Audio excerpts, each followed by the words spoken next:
నాయుడుపేట పట్టణంలో వెలసి ఉన్న గ్రామ దేవత శ్రీ శ్రీ పోలేరమ్మ హుండీ లెక్కింపు కార్యక్రమాన్ని దేవాదాయ శాఖ అధికారి రవికృష్ణ ఆలయ కమిటీ సభ్యుల సమక్షంలో నిర్వహించారు. 2,29,216 ఉన్నట్లు ఈవో రవికృష్ణ తెలిపారు. ఈ నెల 6, 7 తేదీలలో జరుగు అమ్మవారి జాతర మహోత్సవ కార్యక్రమాలను తిలకించి జాతరను విజయవంతం చేయాలని ఆలయ కమిటీ సభ్యులు కోరారు.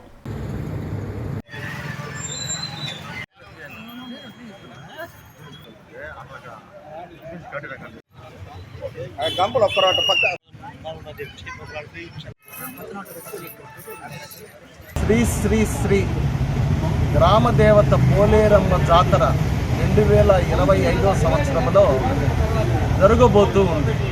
ఈ జాతర 51వ జాతరగా మేము తెలియజేయడానికి సంతోషిస్తున్నాం. ఈ జాతరను ఈ నెల అంటే మే నెల 4వ తేదీ నుంచి 7వ తేదీ వరకు జరుపుతాం. 4, 5 తారీఖుల్లో ఘటోత్సవం జరుగుతుంది. 6వ తారీఖు నిలుపు ఉత్సవం జరుగుతుంది. 7వ తారీఖు ప్రధానమైనటువంటి జాతర మహోత్సవం జరుగుతుంది. ఈ యొక్క కార్యక్రమానికి అధ్యక్షతన పెదకాపైనటువంటి అరవభూమి శ్రీనివాసులు రెడ్డి గారు వ్యవహరిస్తున్నారు. అలాగే జాతర కమిటీ తరఫున చైర్మన్గా నానబాల సుబ్బారావు గారు మరి ఒక 8 మంది సభ్యులు కలిసి కమిటీగా ఏర్పడి జాతర కార్యక్రమాలని పర్యవేక్షిస్తున్నారు. దేవాదాయ శాఖ తరఫున ముస్సుమూరి రవికృష్ణ గారు ఎండోమెంట్ అధికారిగా వ్యవహరిస్తూ వారి సిబ్బంది ఈ యొక్క జాతర మహోత్సవానికి సహకరిస్తూ ఉన్నారు.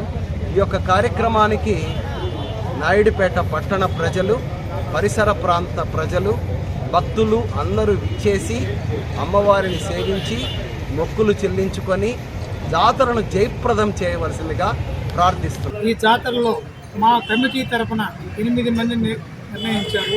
అనుభవజ్ఞులైన వారిని కూడా దాంట్లో నిర్ణయించారు.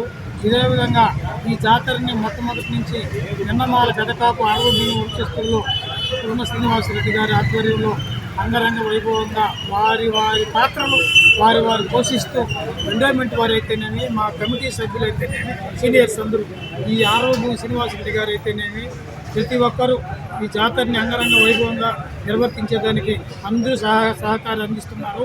అదేవిధంగా ఎండోమెంట్ వారు కూడా సహకారం అందిస్తున్నారు. ఈ సదవకాశాన్ని ప్రజలందరూ వినియోగించుకొని అమ్మవారి కృపకి పాత్రలు అవుతారని